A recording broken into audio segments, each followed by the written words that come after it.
Fala, senhores, tudo certo com vocês? O vídeo de hoje é sobre EGT. Para quem nunca ouviu falar, essa sigla vem do inglês, significa Exhaust Gas Temperature. E são sensores que a gente coloca no escapamento para medir a temperatura dos gases de escape.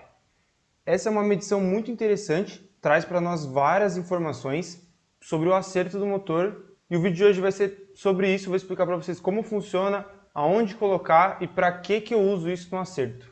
Demorou? Vamos lá!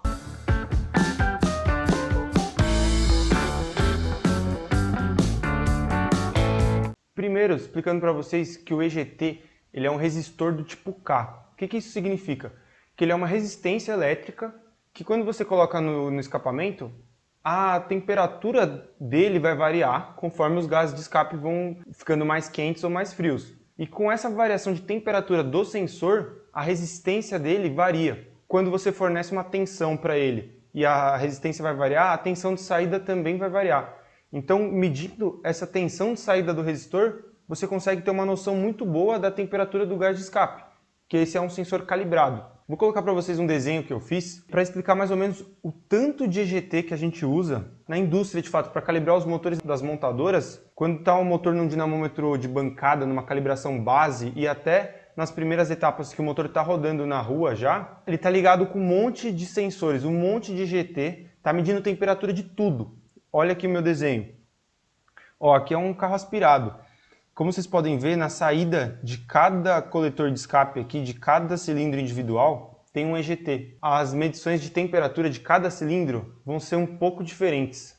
Eu vou explicar para vocês o que isso vai significar lá no acerto. E aí tem mais um EGT que é importante, que é esse onde junta todos os gases, que aqui geralmente é um ponto de calor acumulado. Não sei se vocês já viram aqueles vídeos de motor no dinamômetro acelerando, o coletor vai ficando incandescente, uma das partes que mais fica incandescente é justamente aqui, onde junta os 4 cilindros, ou 6, ou independente do motor que for.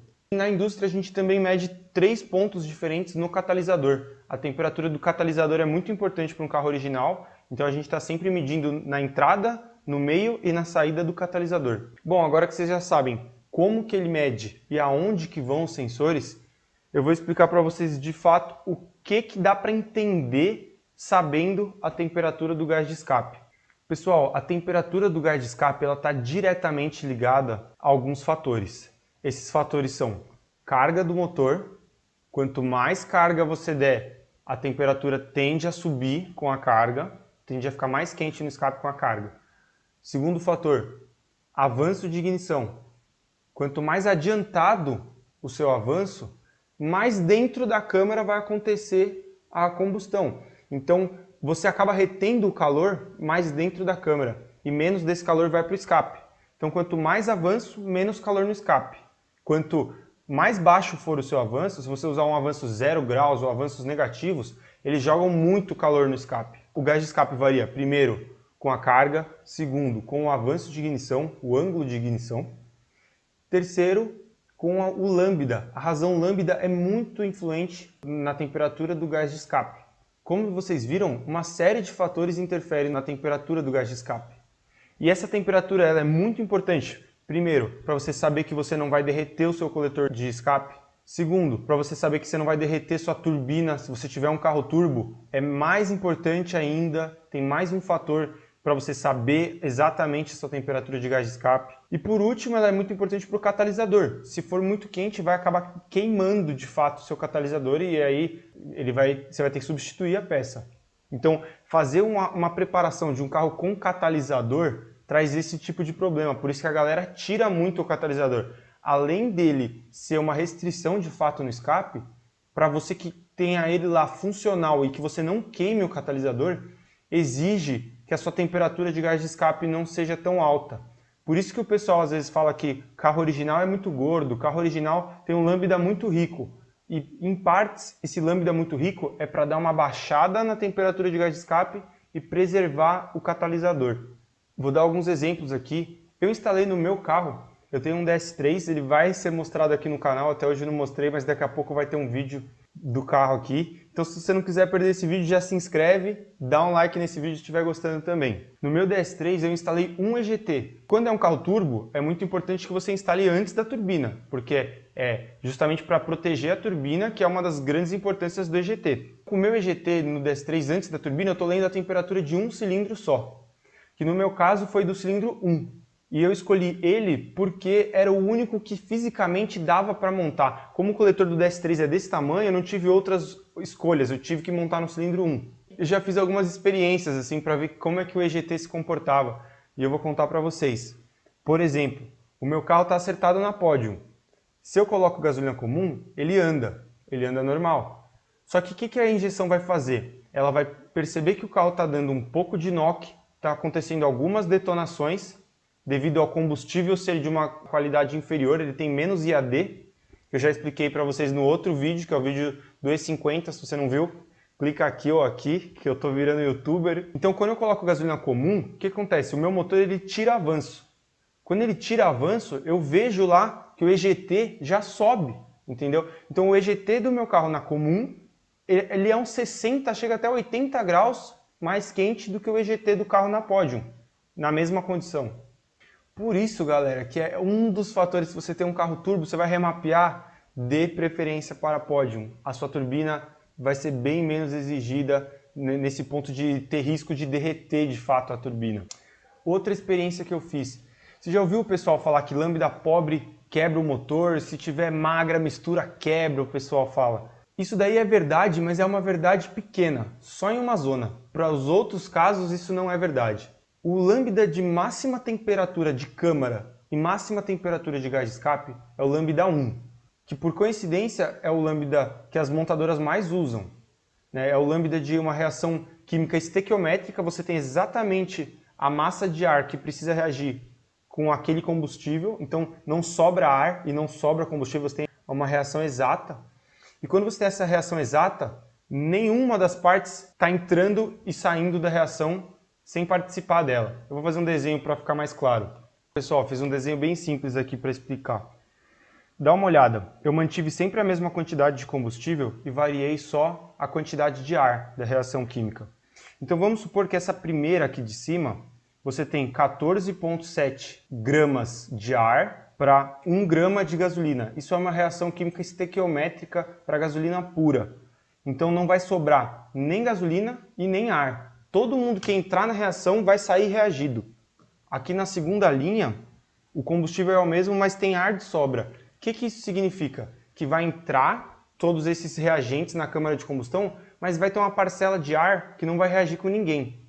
Ela vai entrar e vai sair da mesma forma que ela entrou, sem participar da combustão de fato.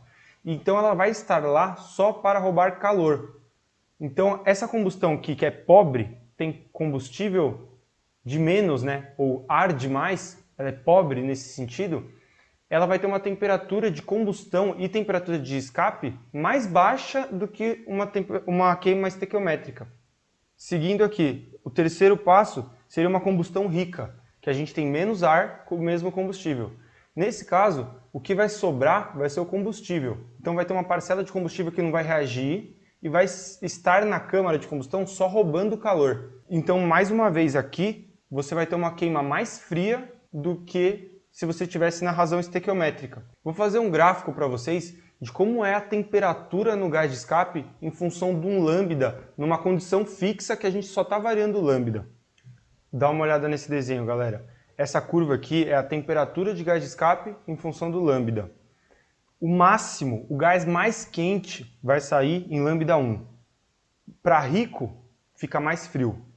Para pobre, também fica mais frio. Só que o que acontece? Os motores de fábrica eles trabalham com lambda 1 por causa de emissões, e quando você acelera, eles vão para lambda rico. Porque no lambda rico você tem um pouquinho mais de torque e você tem uma proteção com temperatura, como eu estou mostrando aqui, a temperatura cai bem rápido quando você começa a enriquecer a mistura. Então você evita derreter o pistão, derreter a vela, derreter o coletor de escape. E por que eu falei que aquilo é um mito, que um lambda mais pobre é mais perigoso para o motor? Eu falei que na verdade não é um mito, ele é verdade só parcialmente. olha aqui essas setas que eu desenhei. Nesse primeiro caso, você está indo de um lambda 0,8 para 0,9. Nesse caso, você está correndo um risco muito grande, porque a sua temperatura de câmara e de gás de escape vai aumentar muito. Você empobreceu a mistura e a temperatura vai aumentar, então é perigoso. Agora, se você estiver em lambda 1 e for para lambda 1.2, você empobreceu a mistura, só que nesse caso não tem perigo nenhum, porque você só vai diminuir a sua temperatura de gás de escape e a sua temperatura de câmara, entendeu? Então aquilo que a pessoa fala muito, que mistura magra quebra motor, ele é verdade para um ponto, mas a partir desse ponto isso já se torna o inverso. A mistura magra é até mais de boa, mais tranquila para o motor trabalhar. Galera, vou fazer mais um desenho em cima dessa curva, vou tirar uma foto aqui para mostrar para vocês. Que vai ser uma curva de torque no mesmo gráfico. E aqui vocês vão ver o torque em função do lambda com todas as outras condições fixas. O torque ele vai ter um ponto de máximo que fica num lambda aqui geralmente entre 0,8 e 0,9. Então daí para frente você enriquece e você começa a perder torque. Se você trabalhar com lambda muito rico, 0,7, 0,65, você está perdendo torque. E se você trabalha com lambda 1, você tem um torque um pouquinho mais baixo. Então quando você enriquece, você ganha um pouco de torque. Agora, para lambdas mais pobres do que 1, você começa a perder torque. É interessante trabalhar nessa zona, mesmo perdendo torque? Sim, dependendo da solicitação que você está para o motor. Se você está andando de boa, você não está preocupado em ter o máximo torque, mas sim o melhor consumo de combustível. E aí, para carros que não tem catalisador, você pode trabalhar com lambdas nessa região. Quando você tem o catalisador, é sempre lambda 1, não tem como fugir disso. Agora, se você tirou o catalisador do seu carro por algum motivo, você pode sim trabalhar com lambdas mais pobres, na lenta ou em regime de carga andando de boa, porque isso não traz risco nenhum para o seu motor e nem para o seu coletor de escape, por conta de temperatura. Pessoal, mais uma coisa legal para falar sobre EGT, quando a gente põe 4 ou 6, põe um em cada cilindro, uma coisa que dá para perceber é que um cilindro vai ter um EGT diferente do outro. Por que que isso acontece? Cada cilindro vai ter uma refrigeração um pouco diferente do outro, o coletor de escape vai ter mais curvas em um, o de admissão vai favorecer o outro. Então vão ter cilindros que vão receber mais ar, eles vão ter uma eficiência volumétrica maior do que os outros. E nesse caso, você vai ver diferenças no EGT. E para manter o mesmo lambda nos 4 cilindros, alguns cilindros talvez tenham que receber um pouco mais de combustível. No Civic Si do meu irmão aconteceu isso, eu tive que fazer um acerto por cilindro, porque principalmente o cilindro 3, no caso dele, ele acabava pedindo mais combustível. Se eu não desse, dava knock só no cilindro 3. No começo eu achei até que era um knock fantasma, mas depois eu fiz uns testes, era um knock real, e eu consegui solucionar isso calibrando por cilindro o Civic Si dele. Galera, então o que eu tinha para falar de EGT para vocês é isso. Espero que vocês tenham gostado. Se gostaram, não esquece de deixar um like. Vou deixar um vídeo aqui de quando eu estava instalando o EGT no meu carro. Eu falei, será que funciona? Será que vai marcar legal? E aí eu descobri a temperatura de chama de um maçarico que eu tinha em casa, pesquisei mais ou menos aquela temperatura de chama. Eu quis fazer um teste para ver se ele estava lendo correto, né? Para ver se eu podia confiar naquele EGT antes de instalar no meu carro. E aí eu peguei meu pai de parceiro comigo, fui lá na garagem e coloquei o maçarico no EGT. Vou deixar esse vídeo aí para vocês. Falou, senhores, até a próxima.